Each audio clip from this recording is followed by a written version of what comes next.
শেখ সাদির নাম শুনেছেন? বালাগাল উলা কাশাফাদ দুজা, এই কবিতাটার রচয়িতা ইরানের বিখ্যাত এক কবি। উনি একবার আর্থিক সমস্যার মধ্যে দিয়ে সময় কাটাচ্ছেন, টাকা নাই, পয়সা নাই, পায়ে দেওয়ার মতো জুতা নাই।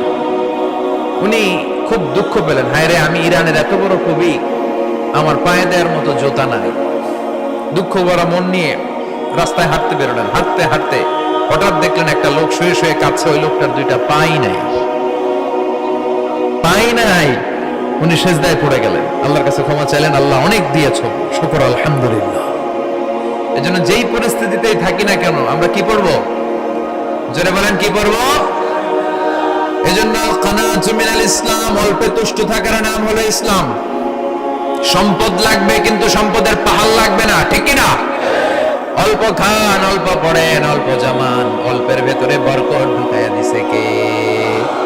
দেখবেন যাদের সম্পদ অল্প তারা সুখী বেশি। জরিপে এটা দেখা গিয়েছে, অনেক সার্ভেতে এটা এসেছে, যারা সম্পদশালী এরা দুঃখী বেশি, এদের দুঃখ বেশি, টেনশন বেশি। খুব স্বাভাবিক, টাকা যার বেশি রোগ তার বেশি, টাকা যার বেশি টেনশন তার বেশি, টাকা যার বেশি ঘরে শান্তি তার কম। আছে না নাই? ঘরের ভেতরে অশান্তি, ছেলে কথা শোনে না, ছেলে টানে গাঞ্জা, মেয়ে করে পরকিয়া। আছে না নাই? স্ত্রী কথা শুনে না, ভালোবাসা নাই, ঘরটা জাহান্নামের টুকরা। রোগ বালাই, এক একটা হসপিটাল বিল পরিশোধ করতে মাসে 5 লাখ 10 লাখ। আছে না নাই? কিছু খেতে পারে না, ডাক্তার একেবারে ডায়েট মেনু বেঁধে দিয়েছে।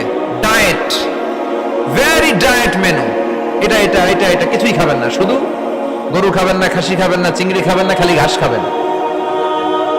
ইচ্ছে মতো ঘাস খাবেন, মানে ঘাস জাতীয় যত আইটেম আছে সব খাবেন।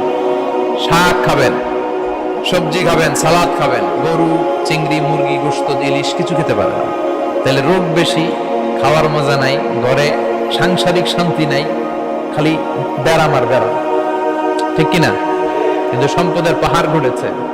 আর অল্প যারা খায়, অল্প পড়ে, রিক্সাওয়ালা, কুলিওয়ালা, অল্প বেতনের চাকরি, কিন্তু হক হালালি মেনে চলে, দেখবেন শান্তি আছে অনেক। হ্যাঁ, বাসা ভাড়া দেয়, ফ্যামিলি চালায়, বাচ্চাদের স্কুল বিল, এরপরও মাস শেষে 1-2 হাজার টাকা হাতে থেকে যায়। আর ওর প্রতি মাসে 10 কোটি টাকা ইনকাম, তারপরও ব্যাংকের ঋণ আছে না নাই? সুখ কারে বলে? কিভাবে আপনি সুখকে ডিফাইন করবেন? সুখ তো টাকায় কিনা যায় না, শান্তি টাকা দিয়ে হয় না, শান্তি দেওয়ার মালিককে। শান্তি আছে অল্প খেয়ে শুকর করার মধ্যে, শান্তি আছে আলহামদুলিল্লাহর মধ্যে। চিল্লায় বলেন ঠিক কিনা? এজন্য অল্প খাবো, অল্প পড়বো, অল্প জামাবো, অল্পের ভেতরে বরকত দিয়েছে কে? এরকম আরও ইসলামিক ভিডিও পেতে আমাদের দিনের পথ চ্যানেলটি সাবস্ক্রাইব করুন।